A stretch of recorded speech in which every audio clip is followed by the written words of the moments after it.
Hey, so I'm currently sitting on the floor in my brand new apartment. I'll show you around. Yeah, I wanted to talk to a camera for a minute because this has been a big change. As you've seen by the title of the video, I moved to LA, and that's a bit of a weird change for me. I grew up in Canada, I went to school in Boston, I lived in Montreal, I've been an East Coast guy my whole life. So I'm just gonna explain how I got here, starting with me as a teenager. I'd like to take a second to thank the sponsor of this video, Walmart. Walmart shared with me some amazing back to school must-haves that I wanna share with you. Walmart helped me to put together an awesome desk setup, featuring these two really useful organizers for pens. Black one's about $9, the white one's about $4, and without these, I lose my pens all the time, so they're worth their weight in gold. Probably one of the most important things to have on your desk is a good lamp, and this Mainstays lamp that's only about $16 is really worth it. It has a cool USB port and a power outlet, as well as additional storage. The desk is only $79, and as desks go, that's pretty affordable, and so far I've really enjoyed using it. It feels like a really good laptop desk.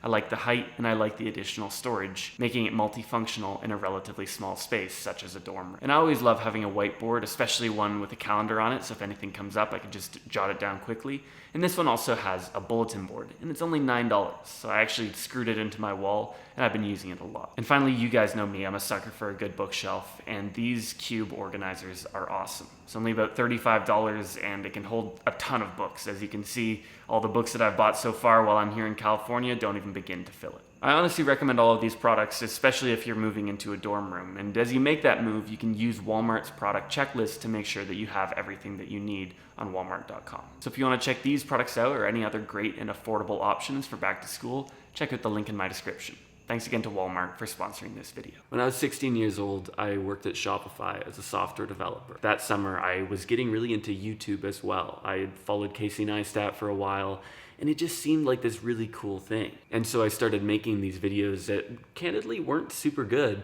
but I was making a video every single day that summer. And I met another guy at Shopify, super interested in the video world. His name was Zach, and he actually then left Shopify to go manage what was at the time a pretty small channel, Yes Theory. So he made the jump out to LA, and I just kind of followed along, you know, as I grew up as a creator, as he grew as an entrepreneur, we just stayed in touch as one does. Now here I am in college, YouTube channel is blowing up, and I go to Montreal for a year. I take a year off from school to chase YouTube full time.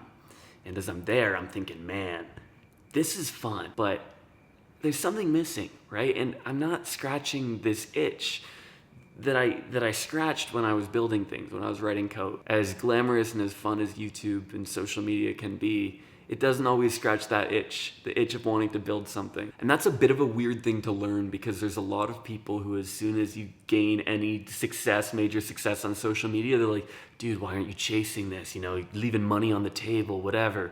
And it's like, I'm not just looking to chase money. If I did, I have the brain that I could go to Wall Street if I wanted to, you know, and I'm not trying to flex. It's like, realistically, I can work 80-hour weeks, and I have analytical capacity that is, you know, at a pretty high level.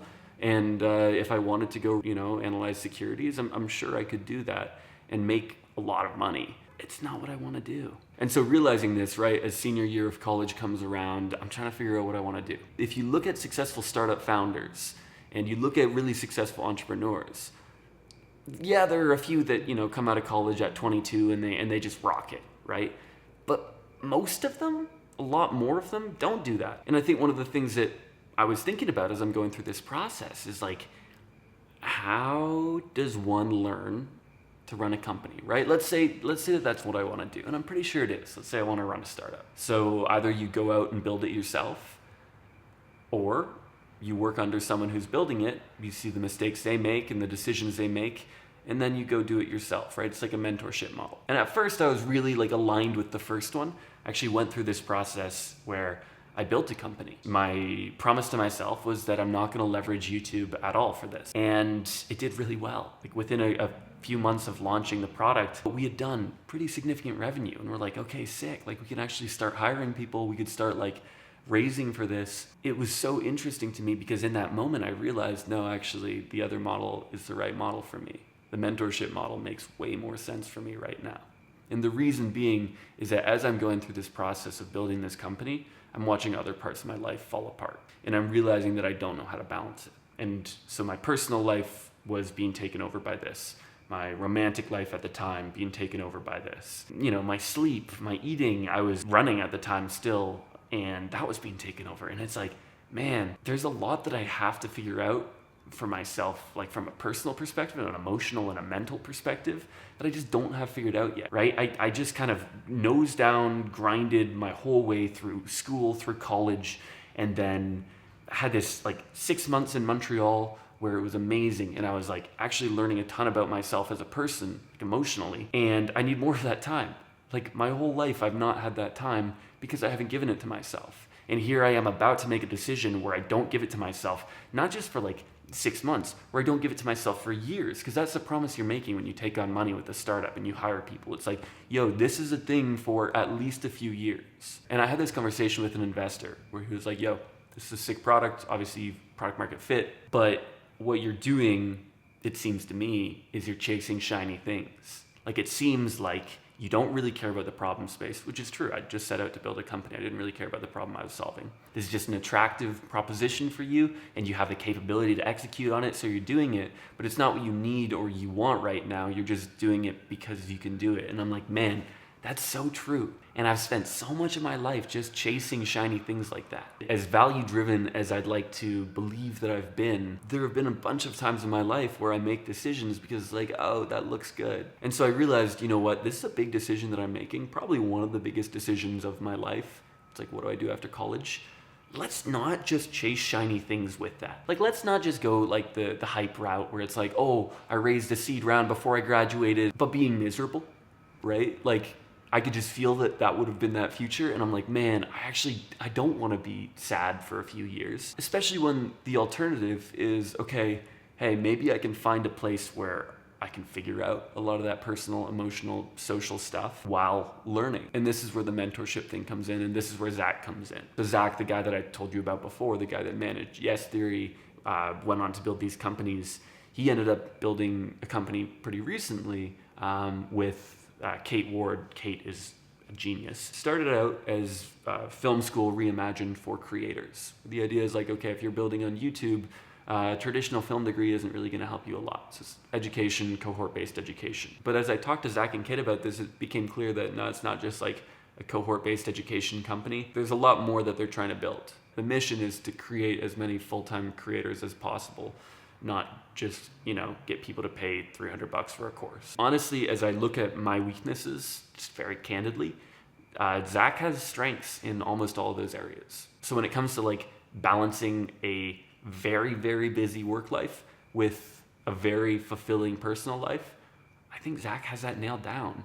And I don't. And like no one does coming out of college. I'm not saying this to like hate on myself, but I'm saying it as like a weakness that I recognize where it's like, yo, this is something I actually have to work on. And I think that that's a scary, vulnerable thing to do, because it's really easy to just graduate from a place like Harvard and be like, yo, I have nothing to work on. And it's like, okay, but are you happy? Are you? And if not, why aren't you chasing the things that are making you happy? So I talked to Zach, and he actually had reached out to me being like, hey, do you know any engineers? We're hiring out because we're building a tech platform here. And he said, of course, if this is of any interest to you, let's chat. And I was like, yeah, let's chat. Because it felt like this opportunity that just very intuitively made a lot of sense. This is someone I want to spend more time around, that I want to learn from. And also someone that I would place a huge bet on for their company to do really well. So we chatted, I went through the whole interview process and so on, and it was like, yeah, I think there's a place for you here. And this is back in the spring of this year, and now I'm here. So I'm in Santa Monica, which is like the coolest part of LA, if you ask me. And I have what I think is an awesome apartment. Like, I'm really, really happy with it. I got super lucky. And I can tell that this was a good decision. Here we are, sitting on the floor.